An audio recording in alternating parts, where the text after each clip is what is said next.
2011, protests in Tunisia kicked off the Arab Spring.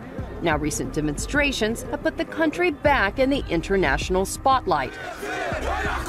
This time the people aren't demanding democracy, but expressing anger at austerity measures which include a hike in fuel prices and extra taxes. The protests show that the economy is front and center in people's minds, in a country that to the west remains a security concern. On his recent visit to Tunisia, France's President Emmanuel Macron laid a wreath at the memorial at the Bardo Museum, which in 2015 was the scene of a horrific terror attack that left 21 people dead. On the same trip, Macron pledged to double the amount of France's investment in Tunisia within 5 years.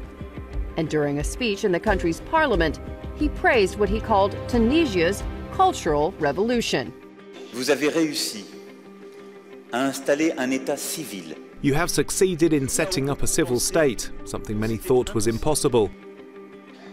Et par cette révolution, and through this cultural and democratic revolution, you proved wrong those all over the world who, to this day, claim that societies where Islam is present are not compatible with democracy. In Tunisia, the president is elected and appoints a prime minister.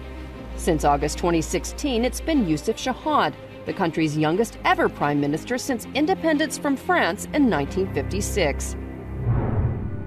Prime Minister, thank you so much for joining CNBC. I want to kick off with what's been happening over the last several days in your country. Alarm bells set off for investors and other Arab capitals as well. We saw some 800 people arrested. What do you say to those who say that this has been an indiscriminate crackdown? Thank you for your invitation.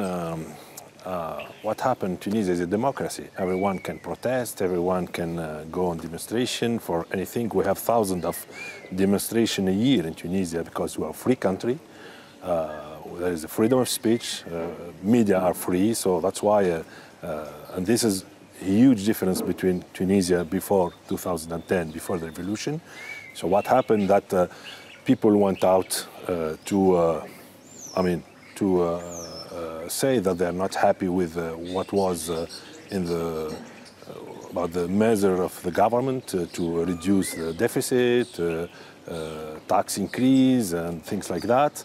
And we understand that, of course, we understand that. But what we not understand is that people can go out for, putting fire in public institution or things like that in the night. This was not demonstration for us. This was other thing.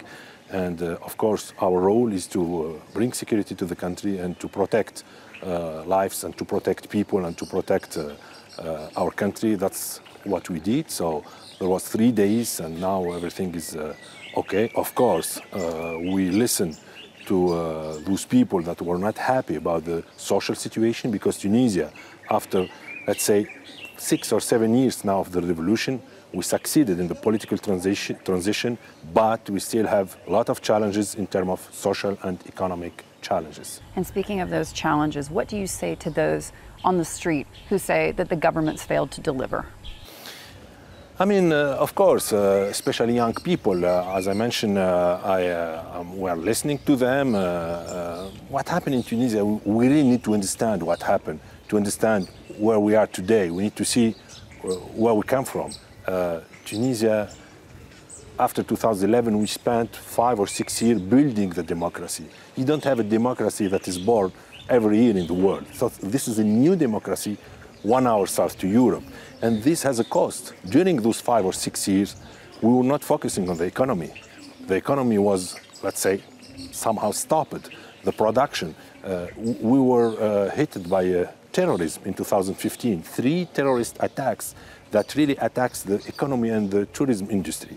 And of course, at 6 years after, the growth is low, job creation is low, still there is a high level of unemployment, 15% of unemployment in Tunisia, mainly for graduated people. 40% of our unemployed people are people owning higher degrees. So this is the main challenge for us. But globally speaking, this is nothing for a country like Tunisia. We are 3,000 years history country. 6 years in our history is nothing. Now the challenge is about how to recover the economy, and we start to see good signs of economic recovery, and how to protect this democracy and how to make it join the club of, let's say, well-established democracy. Still watching? Perfect. Click here to watch another great video from CNBC International. Oh, and don't forget to subscribe. Thanks for watching.